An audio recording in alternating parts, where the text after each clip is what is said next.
I think there's a couple of things very notable in what happened yesterday. The first, of course, is the silent dissents. I think what that tells you is, yes, the Fed has gotten 3 cuts in this year, but future rate cuts are going to be extremely hard, given the fractures and the differences in views in the committee. And the second thing we picked up is Powell has had a relatively pessimistic view on the labor market numbers we have seen so far. So he mentioned he's subtracting 60,000 every month, and that was a new assumption for us. Yeah, that's called going full Anna Wong. Dr. Wong will join us on that moment in the press conference here later. Is consensus at the Fed important to you? Is it important to the market? Or is the fact that we do have some dissents, maybe that's a healthy environment? How does the market think about that? Yeah, I think if you look at the history of dissents, 1 or 2, sometimes rarely even 3 are probably you've seen before. Okay. If you look at yesterday, we're looking at possibly 4 dissents over and above the 2 dissents that voted against it. I think the issue is if the front end is going to reflect what the Fed will do, the long end will start reflecting what the Fed should do, and that's affected by dissent. So the transmission mechanism of lower rates to lower 10-year rates is being weakened by those dissents. How do you interpret then the 7 spreads I looked at, the 2s, 10s, 3-month 10, 3-month 30? I'm sorry, technically we're really buttressed up against new steepness. How should we interpret that into January? Yeah, exactly. I think this is exactly the question I think asked by one of the Bloomberg reporters as well. Where do you think I got the question from? This is exactly what happened. So I think last time in 24 as well, we had 100 basis points of rate cuts. The 10-year was not taking it, not going lower. In the last 3 months as well, the same story. Front-end rates are 75 bips lower. The back end is going up in 15 basis points. I think the issue is there's obviously a lot more going on than just the Fed cuts. One is the gap between the will do and the should do. But also, I think you have to bring in what's happening with AI, what's happening with the economy at large and the growth numbers. And that AI, that the thesis for next year is that AI can add a massive steepening bias to the curve. The Fed is fending out for the labor market, but the long end is saying, we are worried about the hyperscaler issuance. We are worried about productivity boost and the long-term neutral rate.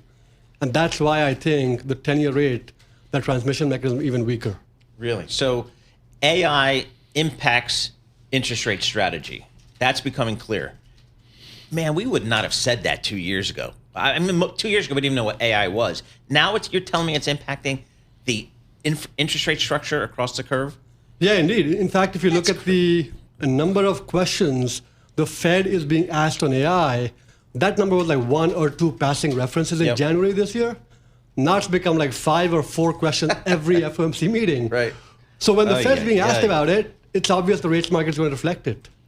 All right. So I don't know. I mean, what you think the Fed's going to just wait for the data? We're going to get a lot of data in January. But I mean, I'm looking at the WIRP function. The market doesn't see anything in the January meeting, but maybe come the June meeting, there might be a room to move. Is that how you're thinking about timing? Yeah, I think I understand. The market thinks we might have a next Fed chair in June, and that might be, a cut, in the second half of the year. I think that's possible. We think next year's outlook. We just published our outlook for next year. We think the Fed will struggle to see data to justify those cuts. And we think the Fed will also struggle to get the votes to justify those cuts. We have penciled only 1 cut next year, versus the market having 2.5 to 3.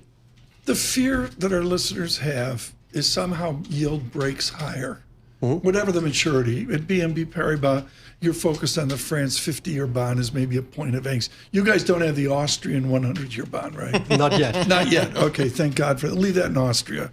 But the fear that we have is it breaks and it's priced down. I saw Liz Goldenberg in the food court yesterday. Did you? She wore Manolo Blahniks. Yep. And Liz is big on this. Follow price. What's the level of fear you have that we see price erosion when yields break higher? Yeah, I think we do have for our forecast 10-year yields going back to 450 next year.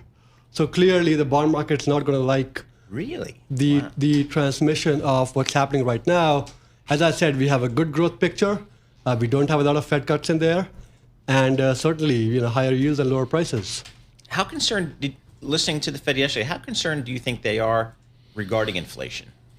I think there is clearly two camps in the Fed around inflation. One camp that believes, I would say that's the dovish camp, which wants to look at inflation X tariffs.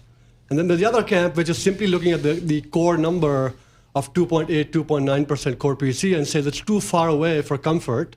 Right. And the question is, how forward-looking do they want to be?